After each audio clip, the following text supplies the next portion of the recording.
welcome to another episode of the Successful Women's TV show. My name is Galit Ventura Rozen. I am co-founder of Everyday Woman TV and a professional speaker. One of my favorite things in the world to do is to spotlight women that are empowering others. One of the ladies that I'm getting to interview, yay, is right next door to me in Utah.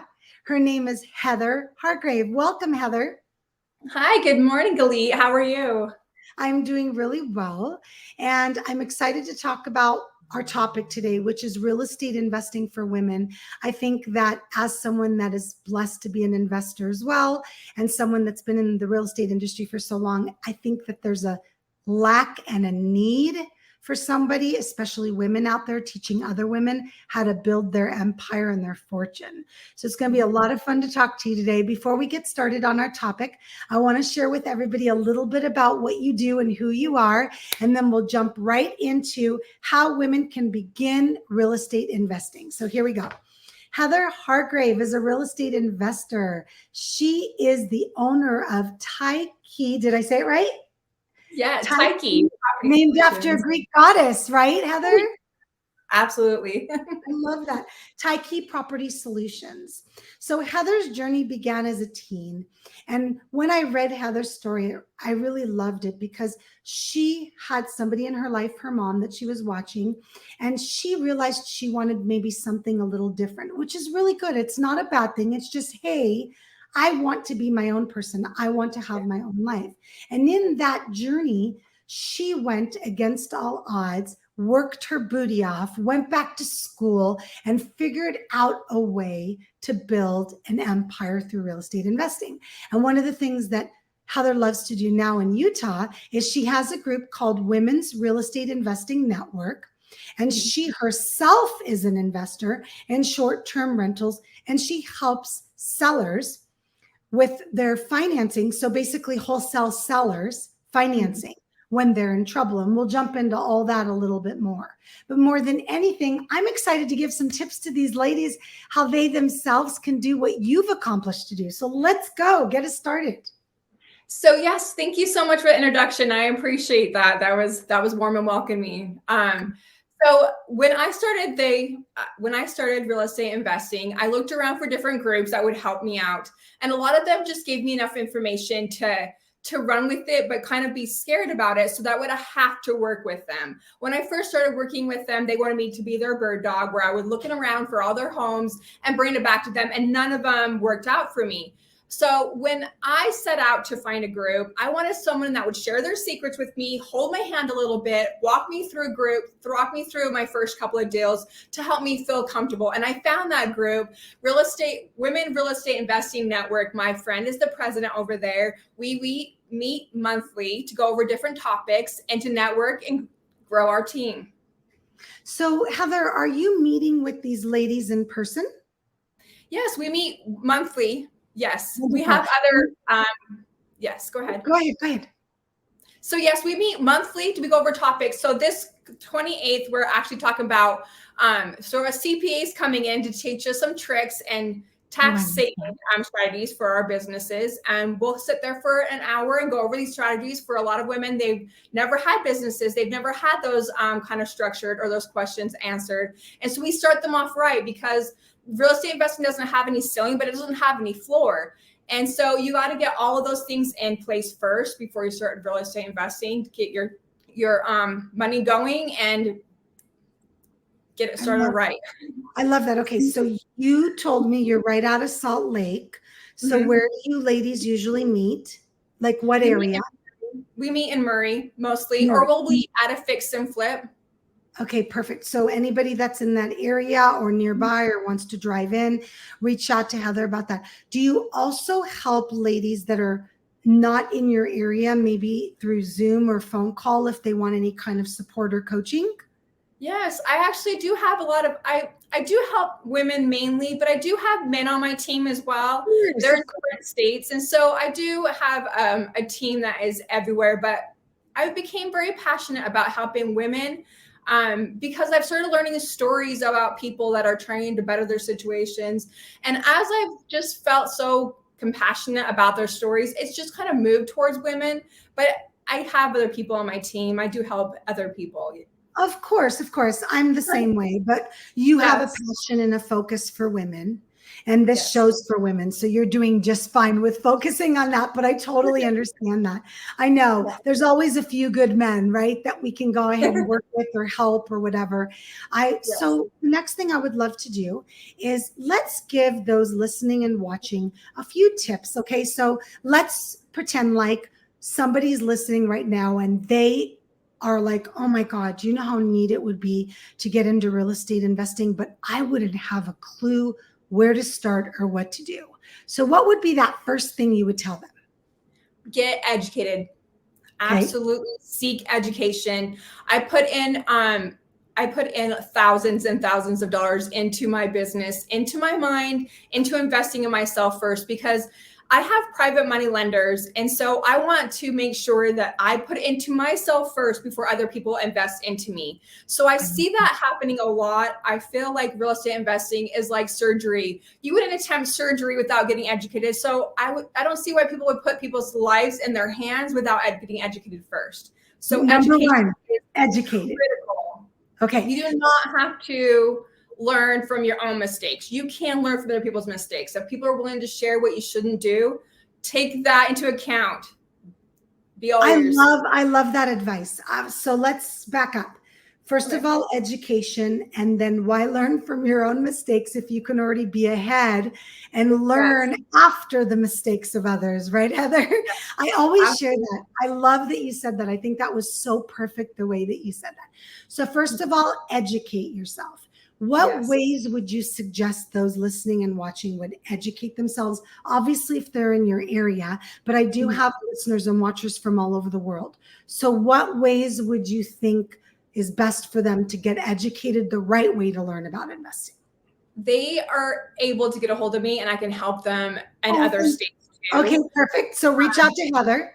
Reach out to me. I can get you connected with a very large group that will help you get educated. And that group's everywhere, right, Heather? Yeah, absolutely. Okay, so we're not limited. So if you want to learn more about the group that's going to support you, that you're going to meet with, that's going to educate you, wonderful. What's the second thing that we should be doing or bringing as a tip to those that want to get involved in real estate investing?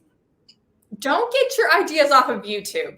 YouTube, they are paid advertisements. They are just giving you just enough to get you started. And then they have a book and then they have like a course. And I'm not saying that's wrong. I'm just saying be choosy about who you learn from. Okay. Don't go to YouTube and say, oh, YouTube told me this. Because when something happens and you gotten flagged, is YouTube going to be there for you? Can you call them up? Make sure that you're learning from someone that you actually have their number. You have their contacts and they're not just going to come in and be gone the next day and you're belly up and you don't know what to do. So seek guidance from people that are going to be there and have been there. Okay. What about finances? Let's talk about that, because a lot of people hear the word invest and they're like, the first thing that they think of is, I don't have money to invest. What kind of tips can we give somebody listening or watching about when they get into that peace of mind immediately of, I don't have money to invest? 401k plans. There is trillions and trillions of money in 401k plans. Most people do not know they can use that for investing, and it doesn't have to be yours. Good tip. Good tip. Okay. So in that situation, if they have a 401k, they can use it possibly to invest. Of course, they'll ask their finance expert. And then are you saying that there's a way for them to invest other people's money? Yes, a lot of, so I have dentists that invest in my things. They do not want to invest in my products. They want to sit back and do their thing and let their money go to work for them. And so because I can back everything I'm doing by the knowledge in a spreadsheet and I show them through, all the exit strategies right now. The exit strategy for a fix and flip used to be the exit strategy before COVID, and now it is the norm. So the BRRRR method is something that people are using quite a bit, where they buy, renovate, rehab, rent it out, and then rehab and then rent it out. Yeah. So that's been my exit strategy always. And it used to be something that I would do as a default. And now it's been my norm since everything is shifted around, and that happens all the time. So that's a way for them to invest if they don't have the money. And of course, they'd have to educate themselves and learn more about it. You Yes. yourself are an investor. Let's Yes. take everybody through a little bit of a journey, because I Okay. think that those listening and watching can learn so much from somebody like you that's really experienced the I don't have a lot of money, or I have to figure out how to start doing this. And I'm just assuming, please correct me if I'm wrong. But a lot of times people are going, oh my gosh, where do I start? Maybe take us through a little bit of your journey when you decided I'm going to start real estate investing and how you were able to do that first deal. So my first home I got under contract was a year after I started. Most people think it's like really fast. It's not. Sometimes when you first get going, it's quite a grind. And Okay. it literally took me a year to get my first home under contract, $125,000 less than market value. Now it doesn't take me long. I can get them, within weeks. But when I first got started, it was kind of a grind. You learn a lot. You're knocking doors. You're making those phone calls. You're connecting with people. You're walking them through to sell their home to you. And so when I first got started, don't give up. Everything works and nothing doesn't. There isn't like this shiny little trick. The basics is what you do. You stick to the basics. NOD list, knocking doors, those things are never going to go away. So sticking to the basics and not thinking that you need to overcomplicate it. When I first got started, there was always something else I was going to do. Like I would start hearing people would do this and people would do that, and I would jump ship. Stick to something that works for you. Don't go with everybody's doing this, everybody's doing that. Just stick to what you're doing and just make it work. Just keep going and know that it will eventually work out. Just keep it going. Ask people to analyze your deals if they're willing to go through them with you. I've been a part of hundreds and hundreds of deals because not only am I doing my own deals, but I'm analyzing other people's deals and I'm making sure it's going to be working for them before they fall on their butt. And someone did that for me as well. So have someone that's knowledgeable go over your deals first. And that's something you can help with as well. It's math. If it doesn't work, it's not a deal. Walk away. Correct. And I want to throw in there, if it sounds too good to be true, it probably is. I just want to throw that out there because I do know, being in the real estate industry for so many years, that there are those get rich quick people out there, and it's not logical and it's not real. And I love that you shared the truth of you took your time, you analyzed, you educated, you didn't jump into the first thing, and it took you a year for your first deal.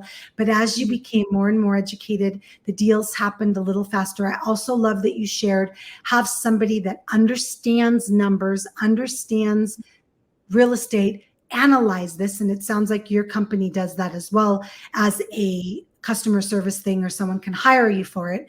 So it's actually not like a customer service thing. So I work side by side with people. So I help them become business owners for themselves. Okay. So I have my own company and other people in this group have their own company.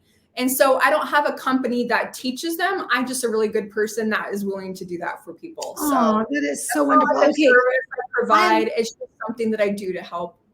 Wow. All right. So, and just so I'm clear, anybody that might be interested in getting involved in real estate investing, they can reach out to you, and then you'll just kind of talk to them, either give them a little bit of guidance or help them in I guess even direct them, or maybe even into the organization that you mentioned, the Women's Real Estate. Now, yeah, perfect. I love that so much. So when you look back at, how long have you been doing the investing now?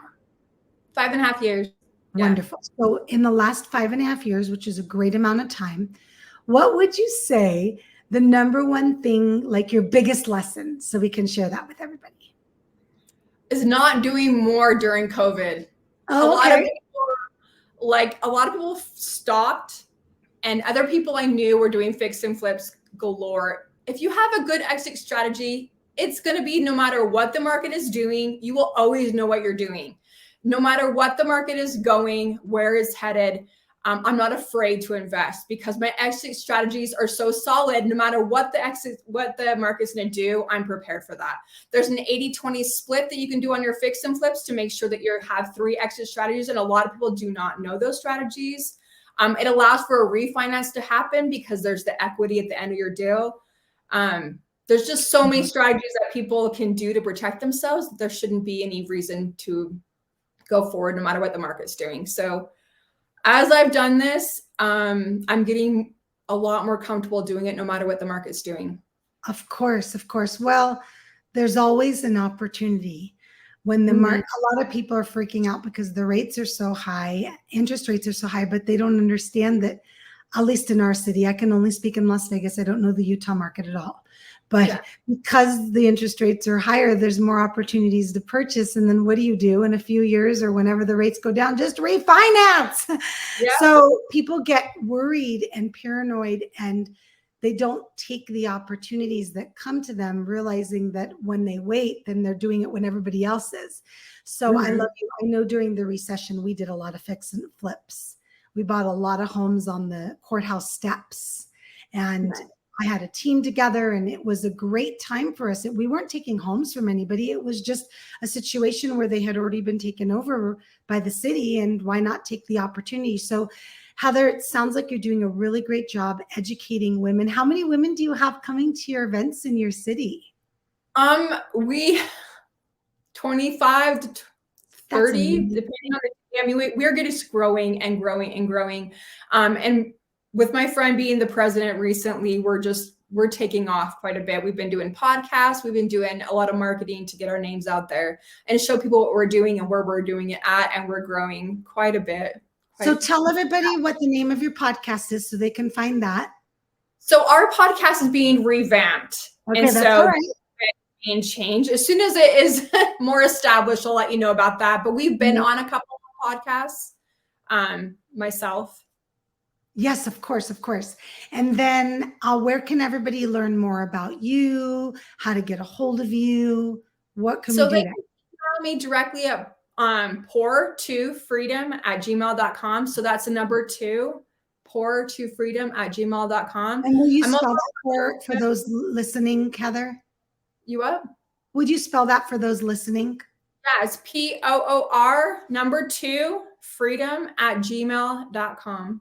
Perfect. Thank you so much. So, and then do you have a website or social media or anywhere we should be sending them as well? Facebook, Heather Hargrave. I'm on Facebook, Instagram, things of that nature. Perfect. Perfect. So the best way to get a hold of you is from your Gmail to reach out to you directly. Awesome.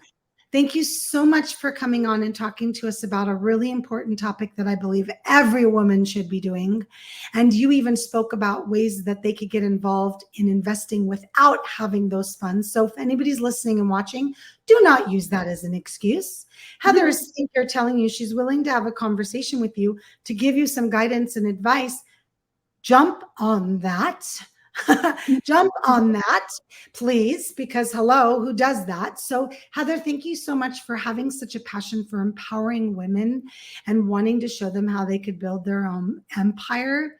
And I appreciate you coming on and sharing with us tips for women that can get involved. Yeah, thank you so much. Thank you. And everybody watching and listening, my name is Galit Ventura Rozen, and I will see you next time on the Successful Women's TV show. Bye, everybody.